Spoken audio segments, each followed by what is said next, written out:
หยาดมือเย้ามันมาสั่งเสียงมันก็ปาดังขอโคยวมซื้อไว้อยากด้วยหน้าวันกันอำสังลาดความพ้องมือสุดเดียนเฮ็ดเจ้ายุ่งก็นาใจอำลีเย็นไว้เย้าก็นำตาซึมมาสู่เก็บกำพ้องพอพันกันซ้ำขึ้นปีละยาน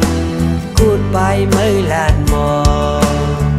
ตัดดอกพุ่นก็ใจปีละรำไหลโอ้กับแก่นคมคอสั่งว่ายิ่งเล่าน้องมือยันอย่าไปลืมหน้าความเจอวันลาผ่านกว่าลิบในหูมันไหลหยาบเจอกูสูลืมเฮามือเศร้าเกี่ยวหมุนเจอก็ใจหักไว้ให้เมื่ออยู่ลีก็ยังเต้นก็ขึ้นไหวบอกมามือเลี้ยวเตะเขายามถึงมาผู้กาดีเลยพาดมัดก็คือเจือกลาย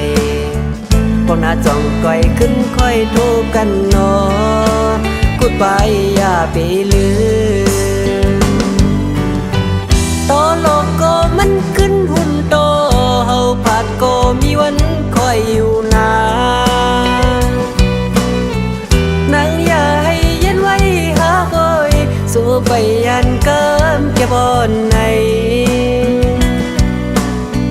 ใครหันตัวหน้ายุ่มน้องงอนน้องงอนหน่อยยุ่มมาอยู่สำลู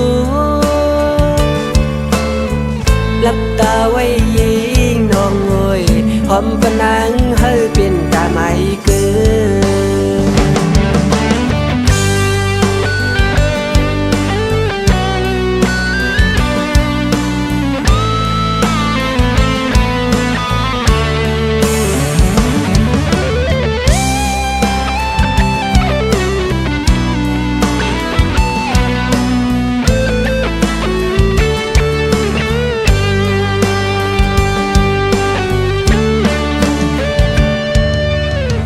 สั่งว่ายิ่งเล่าน้องมือยันอย่าไปลืมหน้าความเจอวันลาปากกว่าลิบในหูมันไหลหยาบเจอกูสูลืมเฮามือเศร้าเกี่ยวหมุนเจอก็ใจหักไว้ให้เมื่ออยู่ลีก็ยังกันก็ขึ้นไหวบอกมามือเลี้ยวเตะเขา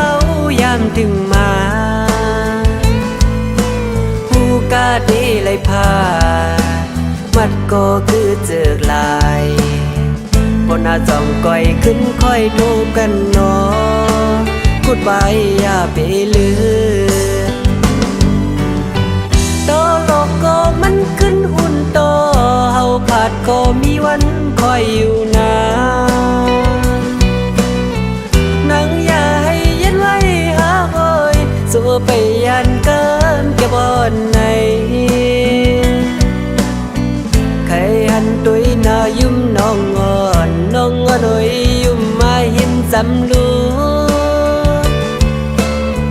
หลับตาไว้ยิงน้องเอ้ยหอมปนังให้เป็นตาไม่เกิ